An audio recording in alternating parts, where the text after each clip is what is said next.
여러분 안녕하십니까? 12월 14일 화요일 뉴스투데이 강원입니다. 전국적으로 코로나19의 새로운 변이인 오미크론 확진자가 늘어나고 있는 가운데 강원도에서도 아프리카를 다녀온 60대가 오미크론의 첫 확진이 됐습니다. 그런데 강원도에서는 아직 오미크론 변이를 판별할 수 있는 기관이 없다고 하는데요. 강화길 기자가 보도합니다. 아프리카 콩고를 다녀온 정선 출신의 60대 남성이 강원도에서는 처음으로 오미크론 변이에 감염됐습니다. 이 남성은 지난 7일 인천공항 검역소에서 처음 코로나19 확진 판정을 받아 지난 9일까지 평창 생활치료센터에서 격리 조치됐습니다. 그러다 지난 11일 고혈압으로 원주의료원으로 옮겨졌고 12일 질병청으로부터 오미크론 양성 판정을 받았습니다. 강원도는 이 남성으로 인한 지역 감염 확산 가능성은 거의 없다고 보고 있습니다. 외국에서 입국하신 분이기 때문에 임시 격리시설 수용됐고, 그다음에 생활치료센터, 그다음에 원주의료원에 입원했기 때문에 접촉이 없었습니다. 그런데 최근 빠르게 확산되고 있는 오미크론 변이를 판별할 기관이 강원도에는 한 곳도 없습니다. 강원도 보건당국은 현재 코로나19 양성 검체 가운데 의심스러운 부분이 있을 경우 질병청으로 보낼 뿐 최종 판별은 하지 못한다고 밝혔습니다. 알파, 베타, 감마를 해가지고 델타는 아닌데 거기서 나오는 것들은 이제 해외 일단 의심해서 저희가 다 질병청으로 보내고 있거든요. 이렇다 보니 강원도 코로나19 확진자 가운데 오미크론 감염 판별까지는 일주일 이상이 걸립니다. 결국 유행 변이를 조기 차단할 수 있는 시간을 그만큼 잃어버릴 수밖에 없는 겁니다. 질병청이 주도하는 오미크론 변이를 진단하는 기술을 강원도에서 습득해 현장에 적용하려면 내년 1월은 가야 가능할 것으로 보입니다. MBC 뉴스 강화길입니다. 춘천 MBC는 그동안 시민의 눈높이에 맞지 않는 강원도 지방의회의 교육 연수에 대한 문제점을 여러 차례 지적한 바 있는데요. 오늘은 지방의회의 교육 연수를 효율적으로 운영할 수 있는 방안이 무엇인지 다른 지자체와 비교를 통해 알아봤습니다. 김상훈 기자입니다. 강원도 의회와 비슷한 규모인 충남도 의회는 매년 2월 지난 교육 연수를 평가하고 새로운 한 해 계획을 세웁니다. 벌써 3년째입니다. 의원들에게 필요한 교육에 대한 수요 조사를 거쳐 교육 프로그램에 대해 고민해 자체 교육을 크게 늘렸습니다. 올해 진행한 자체 교육 연수만 10차례에 달합니다. 의회 사무처 직원들이 좀 교육 커리큘럼을 보고 이제 어떤 부분을 더 심화하든지 의원들 의견을 듣고 자체 교육 프로그램을 이렇게 보완해 가고 있습니다.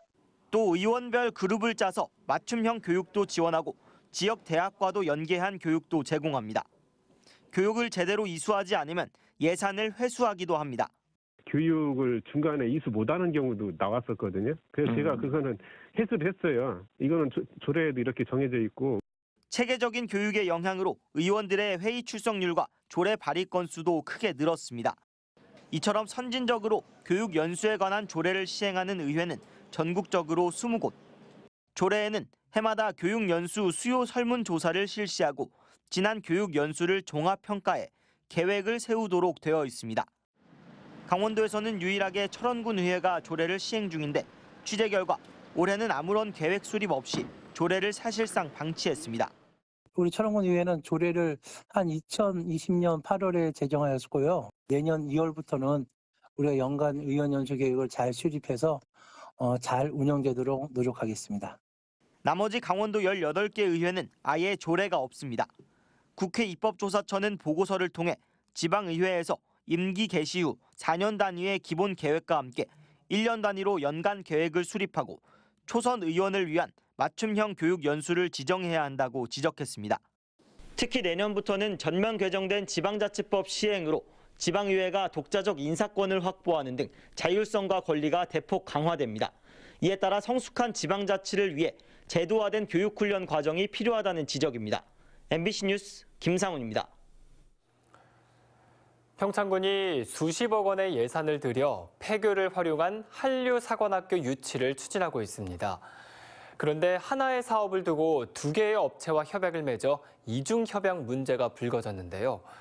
평창군의 이해할 수 없는 행정에 이상한 브로커까지 등장하며 사업 추진 배경에 궁금증을 자아내고 있습니다. 보도에 조성식 기자입니다. 1999년 문을 닫은 평창해안 폐교입니다. 지난해 평창군이 교육청에 17억 원을 주고 건물과 땅을 매입했습니다. 한류 사관학교를 유치한다는 활용 방안을 제시해 의회 승인을 받은 겁니다. 1년 반이 지난 지금 학교 건물은 대부분 사라지고 일부 뼈대만 남았습니다. 예산 18억 원을 들여 폐교를 철거하고 새로 건물을 짓고 있습니다. 이처럼 새로 건물을 짓기 위한 기초공사가 시작됐고 내년 준공을 목표로 하고 있습니다. 하지만 당초 계획했던 한류사관학교는 돌연 사라졌습니다. 지난해 초 사업을 제안한 업체와 업무 협약도 체결했는데 폐교 매입에 이어 사업 예산까지 의회를 통과하자 평창군이 곧바로 해당 업체를 배제한 겁니다. 그리고 새로운 업체들과 다시 협약을 맺고 현재 이름만 다른 비슷한 사업을 추진하고 있습니다. 최초 사업을 제안한 업체는 소속 연예인을 평창 홍보대사로 위촉하며 계속적인 관계를 이어왔는데 갑작스러운 평창군의 변심을 이해할 수 없다는 입장입니다. 한류사관학교로 돈을 예산 통과를 했고 DR하고 MOU 맺으면서 모든 것들이 통과됐기 때문에 그냥 변수가 생길까 봐 DR은 그냥 끌고 가는 거였어요. 통보조차 없이 배제해요. 업무협약 해지 문서는 평창군이 보내지 않고 새롭게 평창군과 협약을 맺은 업체가 보냈는데 이 업체는 자신을 사업 주선자, 즉 브로커라고 소개하고 있습니다. 이 사람이 무슨 권한으로 여기다가 이렇게 보내냐 이거예요. 그러니까 받고 난 뒤에 군청에도 얘기를 했고 뭐 또 담당자가 모른다 이거예요. 이 내용은. 평창군도 행정으로서 이 신뢰성에 문제가 있는 거 아니냐. 더 황당한 건 평창군입니다. 건물이 완공되면 위탁 운영 대상은 공개 입찰로 모집하고 심지어 폐교의 용도까지도 아예 변경할 수 있다는 입장입니다. 예산 통과용일 뿐 첫 번째는 물론 두 번째 협약에도 얽매이지 않겠다는 뜻을 내비치고 있습니다. 그 보낸 거에서는 뭐 나는 제가 언급하는 거고 그거를 정업이 안 되면 그 세단에 따라서 관리 대행을 시키려고 그래. 그런 그 행사 국제행사 하는 그 거점 시설로. 평창군의 이중 협약에다 이 과정에서 스스로 모습을 드러낸 브로커까지 폐교를 활용한 지역 활성화 추진은 더 이상 찾아볼 수 없고 혈세 낭비 우려와 함께 사업 추진 배경에 뭔가 다른 의도가 깔려 있다는 의혹까지 제기되고 있습니다. MBC 뉴스 조성식입니다. 2017년 북한의 조업권 거래를 금지하는 유엔 결의안이 통과된 이후에도 중국 어선들의 동해 북한 수역에서의 불법 조업은 여전합니다. 이런 중국 어선의 불법 조업을 막기 위해 우리나라와 중국이 합동 단속을 펼칩니다. 이윤 기자가 보도합니다. 지난 7월 동해 북한 수역에서 불법 조업을 한 것으로 의심되는 290톤급 중국 어선을 우리 정부가 적발해 중국 해경에 인계했습니다. 유엔 제재 이후에도 끊이지 않던 동해 북한 수역에서의 중국 어선 조업을 중국 당국이 이례적으로 불법으로 인정한 첫 사례였습니다. 앞으로 한중 양국의 합동 단속은 한층 강화될 전망입니다. 최근 어업공동위원회를 통해 동해 북한 수역에서 불법 조업한 것으로 의심되는 중국 어선 정보를 우리 정부가 제공하면 중국 측은 이를 확인한 뒤 처벌하기로 합의했습니다. 얘네들도 권한이 없고 우리도 권한이 없으니 그런 어선의 정보를 주면 자기네들이 그런 불법 행위가 있는 채용자들을 가지고 단속을 하겠다는 개념인 겁니다. 하지만 조업 규모가 워낙 방대한 데다 북한 수역은 우리나라나 중국의 영해가 아니다 보니 실효성 있는 단속이 가능할지는 지켜볼 일입니다. 북한의 조업권 거래를 금지하는 유엔 결의안이 통과된 이후에도 동해 북방 한계선을 넘어 북상하는 중국 어선은 끊이지 않고 있습니다. 2018년부터 지난해까지 매년 2,000척 안팎이 북상했고 올해도 지난 10월까지 520여 척이 북쪽으로 올라갔습니다. 러시아 연해주 수역에 입어하는 중국 어선도 있지만 북한이 러시아와의 어업 협상을 통해 할당받은 어획 쿼터를 빌려 대신 조업하는 것이어서 규모는 크지 않습니다. 이 때문에 상당수 중국 어선이 유엔 제재를 무시하고 북한 수역으로 들어간 것으로 추정됩니다. 중국 당국은 관련 제재 결의가 통과된 이후에 중국 국적 어선의 북한 수역 내 조업을 허가한 적이 없다는 입장을 견지하고 있고, 또한 중국 국적 어선이 북한 해역 내에서 허가 없이 조업할 경우 법에 따라 조치할 것이라는 입장도 명확히 하고 있습니다. 그동안 중국 정부는 국적을 위장하는 등의 수법으로 북한 수역에 들어가는 어선들의 실체 확인이 어렵다는 이유로 불법 어업 단속에 미온적인 태도를 보였습니다. MBC 뉴스 이웅입니다. 2024 강원 동계 청소년 올림픽을 남북 공동으로 개최하기 위한 평화올림픽 홍보단 발대식이 서울 여의도 글래도 호텔에서 열렸습니다. 평화올림픽 홍보단은 메달리스트 31명과 체육인 89명 등 120명의 홍보위원으로 구성됐습니다. 홍보단은 개인 SNS를 활용하거나 행사 축제 시 바이럴 마케팅을 통해 남북 공동 개최 등 동계 청소년 올림픽 붐업 열기 확산을 주도하게 됩니다. 교육부와 강원도 교육청은 이달 중순부터 내년 1월까지 학교와 지자체, 경찰과 함께 2022학년도 초등학교 예비 소집을 한다고 밝혔습니다. 취약 대상 아동의 소재와 안전을 확인하고 학습권을 보호하기 위한 예비 소집은 올해도 코로나19 확산 방지를 위해 학교 상황에 맞춰 대면이나 비대면으로 탄력적으로 진행됩니다. 학교에서 아동 소재와 안전을 확인하기 어려울 때는 관할 경찰서에 수사를 의뢰해 해당 아동의 상태를 확인합니다. 현직 농협조합장이 여성 조합원에게 음란물을 보내 무리를 빚고 있습니다. 평창군의 한 지역 농협조합장 A씨는 지난 4일 오전 해당 농협조합원인 50대 여성에게 60분 분량의 음란 동영상을 보냈고 이를 받은 여성이 불쾌하다며 항의하고 나섰습니다. 이에 조합장 A씨는 다른 지인에게 보낸 것이 실수로 전송이 된 것이라며 즉시 사과했다고 해명했습니다. 하지만 피해 여성 측은 정신적 피해를 호소하며 현재 형사 고소를 준비하는 것으로 전해졌습니다.